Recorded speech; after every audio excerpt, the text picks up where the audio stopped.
It's a story time. Uyalazi ke leli. It's a story time. It's a story time. Guys, kade ngagcina ukucula. It's a story time.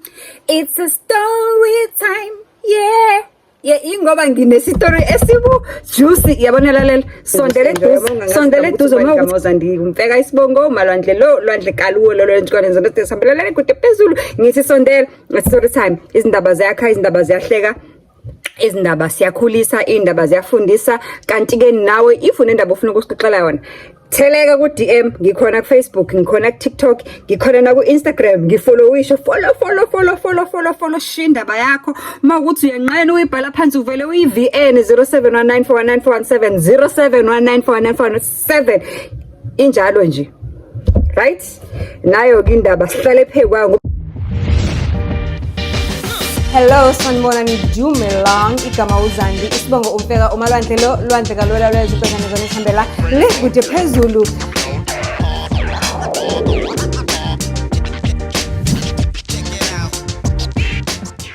Do join. Nina niyathanda ukuthi nithi nginamanga ngixoxele indaba, kanti mina ngumthombo wazi izindaba ngizideliver kunina zinjalo, angishintshi ngisho kodwa ngoba ngifuna ukuthi uyithole kahle. Ngakhohle ukungixoxela ukuthi nje ubuka le video nje okuphi YouTube ngitshela ukuthi 78% of abantu ababuka lama story times abasubscribeile. Angibazi ukuthi balindeni. Subscribe. Let the community grow. Kanti ke more than anything ngicela ukuthi usupport ukukhula we channel ngokuthi ungawaskip ama adverts. Sisi wemalwandle ukuphi ngihlasela ukushima. Ukuphi ngihlasela ukushima, ngiyintokazi yakwethu, ngimuhle ngiqedile, ayikho into engishoda ngayo, ngihamba ngemoto yami yakanokusho ngizikhokhela yona, ngihlala emzini wami ngiright, ngiphelele ngifundile, ayikho into eshoda wamalwandle. Kodwa ngoba uNkulunkulu umsipha wawudala ukuthi kufanele ube khona ngisho nalo mshini wami othi ngelinye ilanga ngiye ngize ngifise ngazi ukuthi ungavele uyabona umhemo wamona uyawudinga phezulu kwakho umuntu wesifazane. Uthi yazi ngabuka ngathi kusho ukuthi mina kahle mhlawumbe ngihlina kakhulu ngoba uyazi phela ukuthi mase sifunde kakhulu sivele sibuye sibe naleyo nto sibe nama standards, sibe ne class, sibe ne style, sibe nama type, sibe yona yonke lento. Ngathi ngelinye ilanga ake ngihlisa iclass, ngihlisa standard, ngihlisa ama type, ngibone ukuthi kuzokwenzakalani. Uthi malwandle ngasihlisa istandard mntaka baba, ngathi kusukela namhlanje obhuti mengabe bethi sorry but sicela inamba, ngizoma ngimnikeze namba.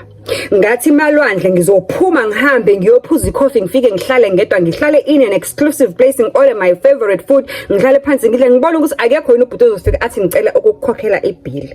Uthi hayi nangempela ngazama uthi kuthenge elinye ilanga nje ngihlelele coffee shop, minding my own business. It's a Sunday morning. It's a very beautiful Sunday morning, and the coffee shop yakhona is located in a nice beautiful place la uthi uhlelo uziphuzela icoffee lakho ne cheese slice lakho, ube nje uzibukela i-nursery, which is i-shop ihlangene ne-nursery. So ubuzibukela nje i-nursery, uzibukela imbali, ubucabanga nje nawe uthanda ukuyozifaka kwakho and all that. Uthi la ngihleli malwandle nangumkhulu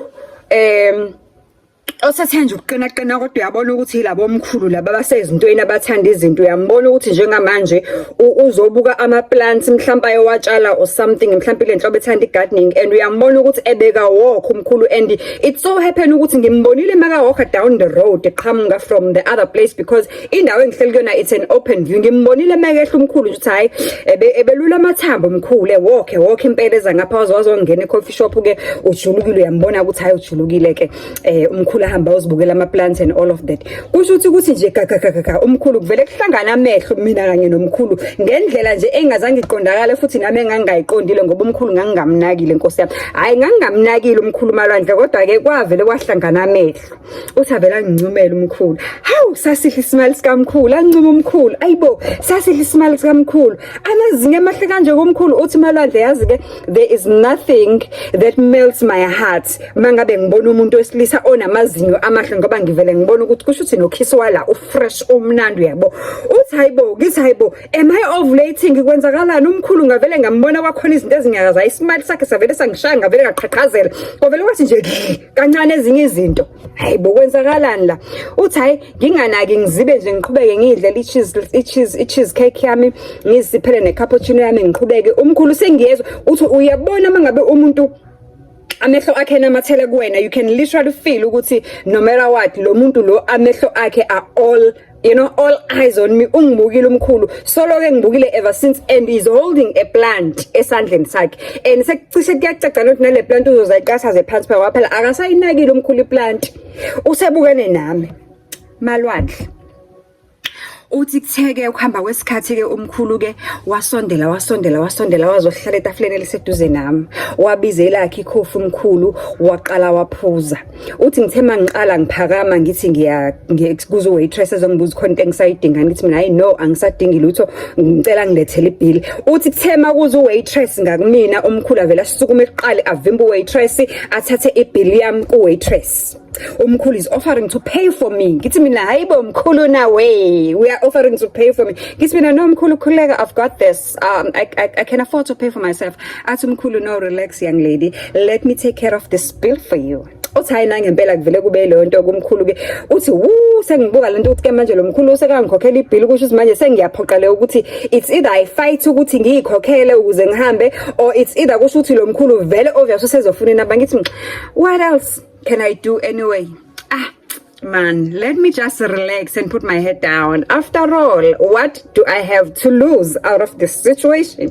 Uthi hayi kulungile ku waitress ke amnikeze umkhulu ibill aconfirm kumina waitress ngimnike yini uthi ngithi hayi no it's fine mnikeze umkhulu bese yangicela ukuthi ucela ngihlale phansi ucela ngimlinda aqede lakhe coffee if I like I can order something else that I would like to have. Ngithi mina no I ain't fine. Athi umkhulu umcela ukuthengela i-plant or a flower or something. Athi uthi ngithi I right I'm not a fan of plants. I really don't have time to water the plants every day. I'm a busy person. Uthi wow I like them busy sekusho umkhulu. Uthi ngibathanda bebusy ke mina abantu bami. Uthi ngithi hey umkhulu wazi waneshoribu. Uthi mangithi ngiyambuka lo mkhulu ngiyamgeja nje mhlambe umuntu la close to retirement age la kuba early 60s 60 something maybe 63 maybe 65 kodwa fresh mombuka yena ayi cha fresh ibona ukuthi mombuka nje ngaphansi kwezibuku uyabona ukuthi la kuyasho ukuthi hayi shem kade ayibabona uKhisimusi kade ayibona nempilo. Uthi hayike sihambeke isikhathi sihleli ke nomkhulu ayi i-conversation ivele ibe mnandi nje ivele ishibilike ngigcine sengi-order i-sparkling water sengiqhuba isikhathi kuphela manje umkhulu naye usaphuza into ayiphuzayo sivele sigcine sixoxa nomkhulu by the time siqeda ekhokha ibill eseyihlanganise neyakhe sengimnike nenamba umkhulu ahamba ongena emotweni yakhe ngihambe ngiyongena emotweni yami. Uthi ngithe ngingena nje endlini uthi vele coffee shop is not far from where I stay. Uthi ngithe ngingena nje endlini 10-20 minutes later i-SMS uyangicheck ukuthi ngihambe kahle. Sengu baby hi baby did you travel back safe did you travel safe back home? Hayi uthi ngiphenduleke nami say no ngifike kahle ekhaya. Okay we'll talk later. Uthi hayi ke umkhulu siqhubekeke isikhathi siyaxoxa nomkhulu siyaxoxa nomkhulu umkhulu ngusweet ngubaby ngiwona wonke lamagama amnandi. Umkhulu akakosheli akasho next. Uthi ngithe ngisabheke lokho awu nini one Friday umkhulu ngibone sengifakile 1000 rand acela ukuthi ngifake upetrol he would like to meet with me on the same at the same coffee shop la kade behlangane khona. Uthi ayina ngempela it's a Friday vele ngiphuma emsebenzini ngirelaxed it's not like I've got anywhere to go it's not like ngilinde icashaze or kufanele ngihambe ngiyoshave because ukhona umuntu ozayo. Uthi ayi ngivele ngidrive vele it's not far. Uthi ngivele ngidrive ngiye khona mangifika umkhulu sekhona kulindileke sixoxa sibe ne conversation emnandi nomkhulu sixoxa ayibike kumkhulu indaba yakhe uthi hayi umkhulu yena unezingane ezindala siyasebenza izingane zakhe ezi right nje empilweni nawo right empilweni umama wekhaya passed away a couple of years ago so uyihlalela yedwa la hlala khona apparently umkhulu nawo uhlala in the area uhlala in the area kodwa ke uma echaza ukuthi ekhaya kwakhe la hlala khona usekahlala neLasbon kuphela kodwa iLasbon isevarsity iyafika iyabuya mekwama weekends because ivarsity is it's the same city la behlala khona so uma ngabe umuntu ahlala erest kodwa mekwama weekends uyabuya so ngaleyo ndlela ke umuntu o free but not really free uyezwa.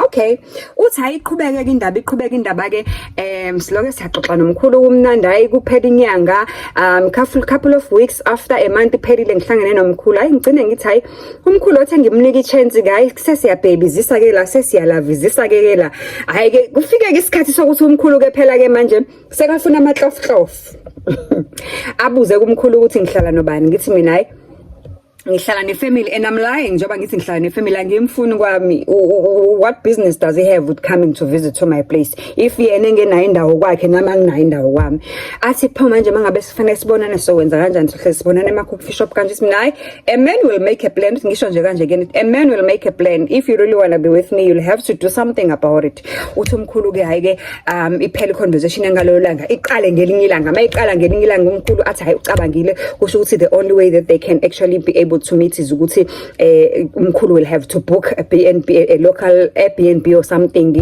just for during the day so that they can actually have a private moment. Private momentum nazo umkhulu ufuna private moment manje uthi hayina ngempela ke umkhulu ke asho ukuthi is going to shop around in the area akafuni ukuthi baye kude kakhulu because wenzela ukuthi ngoba vele basajwayelana ke mangabe sebe right they will do ama vacations and things like that.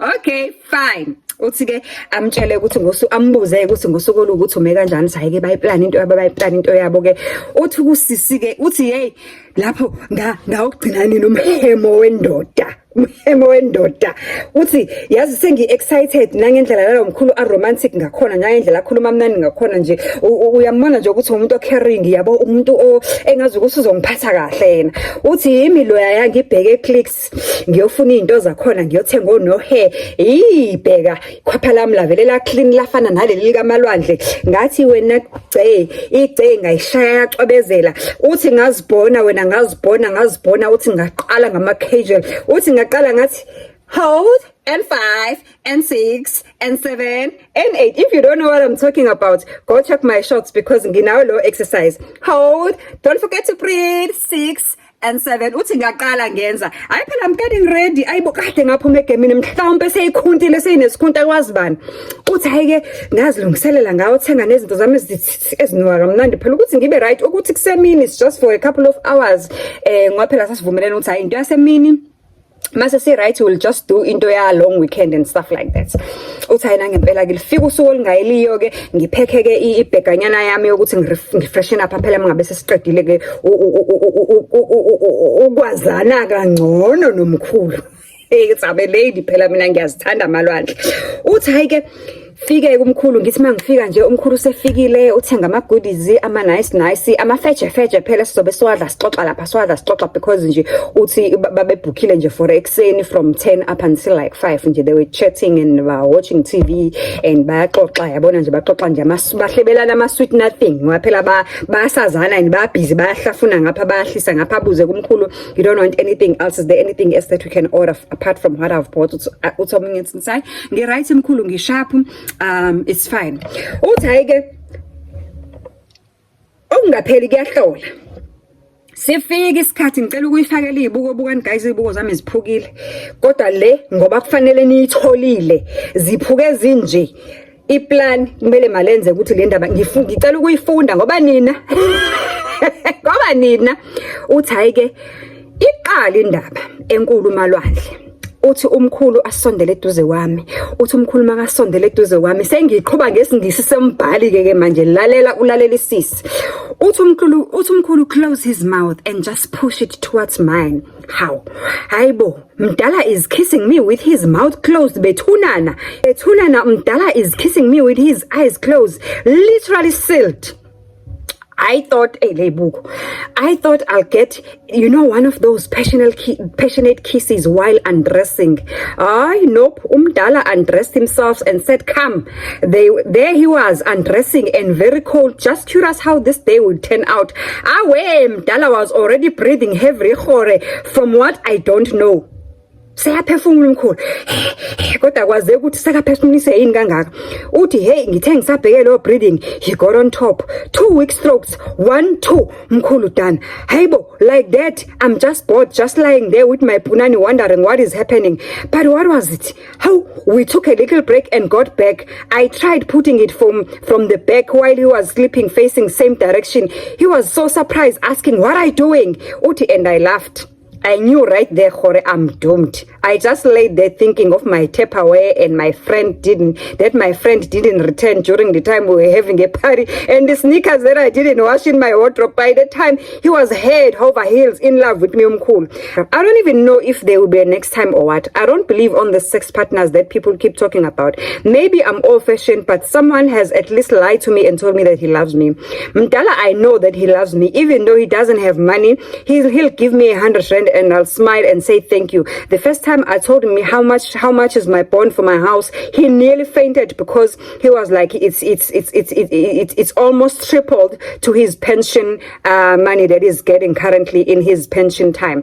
I'm lonely. I thought we can push something, but how am I going to cope, Betuna, with such bad sex from Mdala?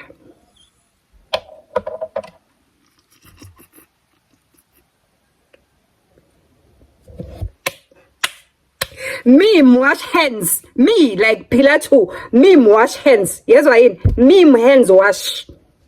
Mawungasizwanga isingisi ithi ngixolikele yona le ndaba ngesizulu ngoba angifuni kube khona noyedwa usalile wangayizwa indaba uthi sisi safika malwandle eBNB la isibhuke khona from 10 to 5 in the afternoon for those couple of hours umkhulu phethe amafeje sadla kamnandi siyancela ngapha siyaxoxa ngapha uthi umkhulu safika ke isikhathi sokuthi asenze impahle enkulu umkhulu wenza isimanga uthi wavele wenza nje nomlomo wakho umkhulu uvalwe mukuthi ungavele ngazibuza ukuthi kahle lo muntu uzongicabuza kanjani nomlomo uvale uthi for a moment I was thinking of those those long nice passionate kisses that we see in the movies whereby a guy just comes nje eselalisa amehlo sevale nomlomo abese yaqala nje akuthi uthi ngilindele loyo nto uthi ngithe ngisabheke lotho lokho umkhulu wavele wathi nje khumula how hayibo kanti ngizozikhumula futhi umkhulu kanti wenza kanjani manje umkhulu uthi wathi nje umkhulu khumula ngithe ngisabheke lokho umkhulu wabe sekhumulile eqedile ehlubule yonke into esehamba nje uthi ngithe ngisabheke lokho hayike ngakhumula ngaphela kuthiwa ngikhumule sengikhumulile ke manje ginqinqi embedeni ngilindile umkhulu ukuthi simanga siniyazo senza nje bese ethe ngikhumule uthi awuweza umkhulu bulu kuqhuphezwe kwabo umkhulu nomkhaba usethe bulu kuqhuphezwe kwami phezulu nomkhaba wakho umkhulu sephefumulela phezulu angisazi ukuthi uphefumulela phezulu nje udliwa yini ngoba akakokwenzi lutho uthi ngithe ngisabheke lokho wayesefakile impahla enkulu hayibo mkangadi wendlela eziya romantic land kanti kunjani makunje uthi ngithe ngisabheke lokho umkhulu wavele nje wathi 1-2 strokes kwabe sekuphelile nyango omkhulu yaphela kanjalo indaba yami nomkhulu uthi hayike manje sekufanele siphinde kwesibili ngamxolela kokucala ngathi hayi mhlambe kuye kuthiwe phela eyokuqala ngoba vele umuntu usuke salangazelele senomfutho yabo futhi mhlambe futhi usuke saba kuyenza ukuthi nje avela sheshe abhede aflophe kokuqala uthi ngamnika ithuba umkhulu ngathi woza ke round 2 emkhulu uthi umkhulu this time ulela uflathele ubhekele mina ngilele emva kwakhe uthi ngavele ngambamba ngemuva uthi ngavele ngayibamba le nto yakhe ithi kumina uthi hey umkhulu wathuka isimanga wabona kahle ukuthi ngizoyiphula ngizoyihlephula izoba izicucu finish into yakhe mangabe ngizoyidonsa elele kanje ngisho utheke kumina hayi kusho ukuthi khona urongo khona uthi hey hayi ngiyabonga mina angazi noma ngizobuyela yini lapha okungididayo ke manje uthi kusho ukuthi umkhulu waye impressa amatsotsa kusho ukuthi umkhulu waye impressa ngaphela ukuthi day 1 bekade beqeda ukuhlangana e-coffee shop waphuma umuphi 1000 rand all of a sudden umkhulu mase khamba isikhathi sempha ama 100 rand usika babaza nemali yebond kodwa phela sikhumbula ukuthi lo muntu usempeshenini mos indlu probably wayiqeda ukuyikhokhela umkhulu many years ago and futhi nawo unalezingane eziseva sithi umkhulu akalama hey yeke umkhulu wena hamba ufuna ontanga yakho